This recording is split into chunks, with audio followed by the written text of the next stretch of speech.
Now in today's video, I'm going to be reviewing some videos I found from people talking about selling on Amazon. I'm going to go through the videos and give you my thoughts so that I can improve your knowledge on the subject. Now, there's a lot of content out there online teaching people about what it takes to be an Amazon seller.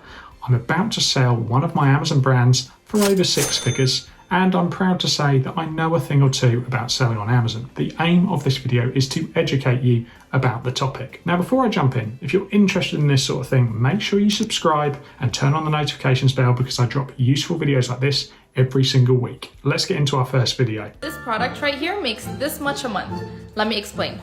Here it is being sold on Amazon, and this is how much it's making. And you can buy it on Alibaba for as low as 2 cents. Listen, you're going to be spending a lot more than 2 cents on this product. Now, I've had a look at it and we'll dive into it in a second, but I just want you to be aware of this. You're going to see people talking about this online. They're trying to make quick, snappy videos and they can't give you all of the information. Now, look, on the screen, it says on there 2 cents to 13 cents. Now, usually on Alibaba, the prices that they advertise are low to draw you into a conversation.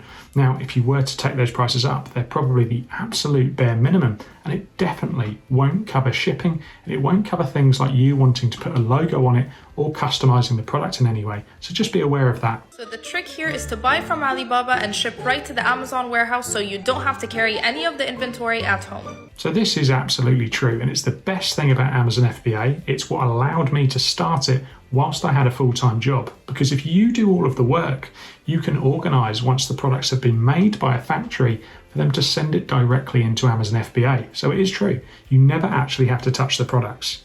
And Amazon does all the picking, packing, and shipping for you. They do charge a 33% fee for this, but with Amazon you do volumes. So your profit margins at the end should end up being from 25 to 50%.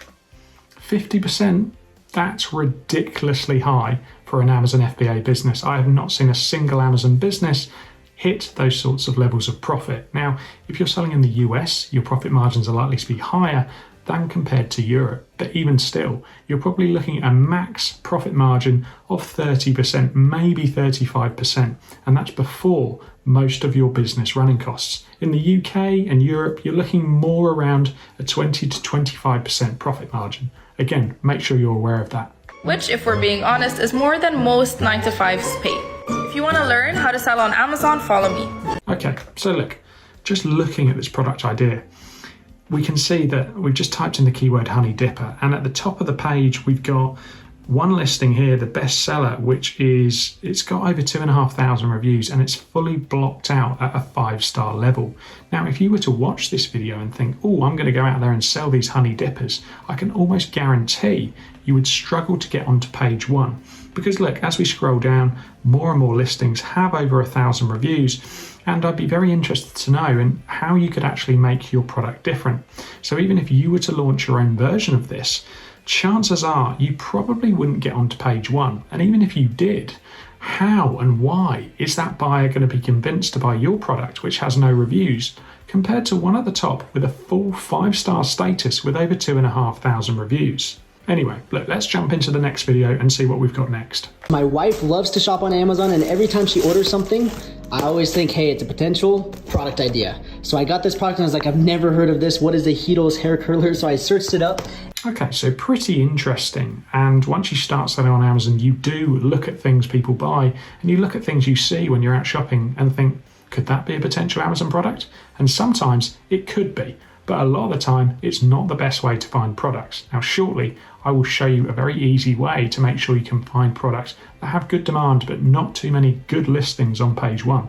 And that's what you want. And it's a heatless hair curler, so they have the spelling wrong there. But as you can see, the average reviews is super low. Tons of demand, I mean 18,000 people, and these sellers are crushing it, 100,000, 68,000. Just okay, so as you can see there, sellers are doing very, very well. And if we open up the listings on Amazon.com, we can see that there are some established sellers on there. Now, looking at the data he was showing, you can see that some of those listings are doing over 100,000 a month. Now, that's a lot. And if you're coming into a brand new niche and you want to move into one of the top 3 positions, bear in mind, you're going to have to match the sales of the people already in those positions. That's how Amazon's algorithm works. Now, if we are looking at these sorts of levels and we're talking about this as a potential product for you, I mean, look at this one. This one has 3,000 reviews, it's 4 stars. They're doing almost 500,000 a month, which, yeah, of course, that sounds great. But they're selling over 30,000 units. Now, if you were to come into this niche and you were to, say, secure these units for, I don't know, I'm completely guessing here, let's say $3.50, $4 a unit, it's going to cost you quite a lot to even buy a month's worth of stock in order to move into one of those top 3 positions. So just think about it here. If you're going into a niche, you need to make sure it's a niche that you actually have the budget to go into. I think that's such an important thing that most people don't mention when they're doing quick videos like this. Let's see what else he says. Destroying it, selling this product. So when people tell me there's no more products left to sell on Amazon, I call BS because they are right in front of you. If you guys want to learn how. So yeah, I actually agree with the fact that there is so much opportunity, okay, for finding products to sell on Amazon. In fact, I'm about to launch another brand in the Amazon US marketplace in probably a month or so. So I definitely believe in that, and that's why I teach people about building their own Amazon brands, because I think it's an ongoing opportunity. I don't think it's too saturated. I just think you need to know how to do it in the right way. I have gone through these 2 examples and told you why maybe these products wouldn't be good. So it's only really fair that I give you some examples that might be quite good. So look, I've jumped into Blackbox. This is the tool I use for all of my product research and Amazon operations. Now, if you want to use it, I'll leave a discount link in the description below. It will make it cheaper for you, but I'll make a commission, and it's always important that people are transparent, so know that. If you use it, you find this video useful, great, thank you very much, but you don't need to use it. Anyway, we're using the keywords tab, and we're looking here for keywords between the search volume of 3,000 to 4,000. Price point here, look, $18 to $34. You can play around with this, and as you'll see at the top, I'm in the US marketplace. Review count, again, we don't really want this being much higher than, say, 600-700, but this is the average level, and it isn't the most important filter on here. Word count minimum 2. Now notice, I'm in the keywords tab, not the products tab. Now look, I've selected a few categories. I've made sure under fulfillment, we're not competing with Amazon. We're under FBA and FBM. But this is where it gets interesting, and a lot of people don't know this. These are the important filters to fill in. Now, title density, maximum here of 6.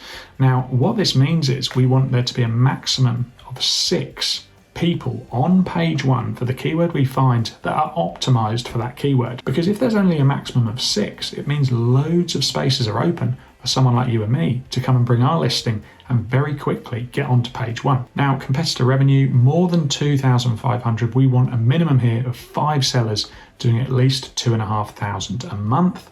Competitor reviews, less than 150. We want 6 competitors on page 1 with less than 150 reviews, because that says to you and me, well, look, there's an opportunity here for us to come in. I found this product in another video, and I'm being quite serious. I am actually considering bringing out this product, but I haven't decided yet. So I thought, well, I'll just share it with you guys because I think it's an example of a very good product idea. This is the product idea, and I found it using this method. If you want to watch the video to see how I found it and how I use AI to actually make the idea better, you can see a link to the video above. These are upside down tomato planters. Very boring, very unsexy, just the types of products I want.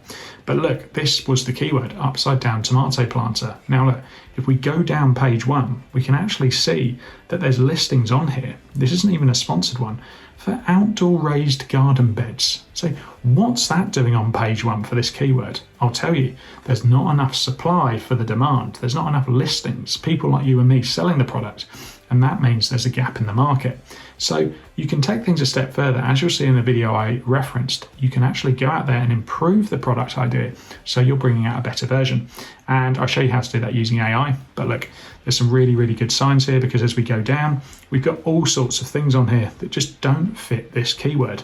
I mean, what are these? Potato planter bags. That's definitely not within that keyword. Now look, I hope you found this useful. Please subscribe if you do. Hit the like button if you found it useful. Leave me a comment if you've got any questions. Make sure you subscribe, and I'll see you guys in the next video.